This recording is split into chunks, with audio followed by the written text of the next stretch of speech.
காவேரி வந்துட்டாளா? நீ அவளை கூட்டிட்டு வரேன்னு போயிட்டு இப்ப இங்க வந்து எங்க கேக்குற? எங்க போனான்னு தெரியல. எங்க போயிருப்பா? எனக்கு என்னமோ பயமா இருக்கு தாத்தா. போறதால பல பிரச்சனைகள் தீரும்னு எனக்கே தெரியுது. யாராவது ஒருத்தர் என் இடத்துல இருந்து யோசிக்க மாட்டீங்களான்னு நான் போராடி பார்த்துட்டேன். நீங்க என் கூட இருப்பீங்கன்னு நினைச்ச கான்ட்ராக்ட் கல்யாண அத்தியாயம் இங்கே முடியட்டும். Hi friends, Mahanadhi serial next episode ப்ரமோவில் என்ன நடக்குதுன்னு பார்க்கலாம் வாங்க. இங்கே நம்ம காவேரி ரொம்பவே மனசொடிஞ்சு போயிருக்காங்க. அதுக்கப்புறம் வீட்டுக்கு போக பிடிக்காமல் ஒரு கோவிலில் உட்காந்து பயங்கரமாக அழுதுகிட்டு இருக்காங்க. கண்டிப்பாக அக்ரிமெண்ட் முடிஞ்சதும் விஜய் வந்து நம்மளை வீட்டை விட்டு வெளியே போன்னு சொல்லிடுவார் அப்படின்னு சொல்லி நினச்சி ரொம்பவே ஃபீல் பண்ணிக்கிட்டு இருக்காங்க.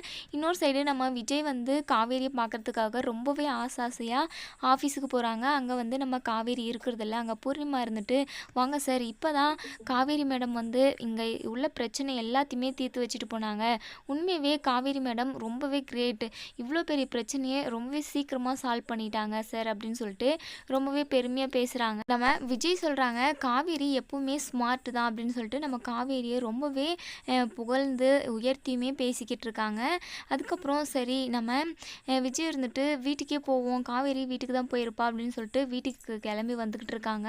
இன்னொரு சைடு நம்ம காவேரி யோசிக்கிறாங்க, சரி லாஸ்ட்டாக ஒரு நம்பிக்கை, அங்கே நர்ஸ் இருந்துட்டு வீட்டுக்கு தான் போனாங்க அப்படின்னு சொல்லி சொன்னாங்க. சரி விஜயை பார்க்குறதுக்காக நம்ம வீட்டுக்கு போவோம், நமக்காக அவர் வெயிட் பண்ணிக்கிட்டு இருக்காரான்னு சொல்லி நம்ம போய் பார்த்து தெரிஞ்சுக்குவோம் அப்படின்னு சொல்லி வீட்டுக்கு வராங்க. வீட்டுக்கு வந்ததுமே அங்கே விஜய் இருக்கிறதில்ல. தாத்தா கிட்ட கேட்குறாங்க, தாத்தா இப்போதாம்மா உன்னை பார்க்குறதுக்காக ஆஃபீஸ்க்கு வந்தான் அப்படின்னு சொல்லி சொல்கிறாங்க. ஆமாவா, நான் ஆஃபீஸ்லேருந்து வந்துட்டேன் தாத்தா அப்படின்னு சொல்லி சொல்கிறாங்க. அதுக்கப்புறம் நம்ம காவேரியுமே ரொம்ப நேரம் வெயிட் பண்ணுறாங்க. நம்ம விஜய் வரவே வரதில்ல. ஏன்னா விஜய்க்கு வந்து ஹாஸ்பிட்டல்லேருந்து கால் வந்துடுது, வெண்ணிலாவுக்கு மறுபடியும் ஃபிக்ஸ் வந்துடுச்சு அப்படின்னு சொல்லிட்டு.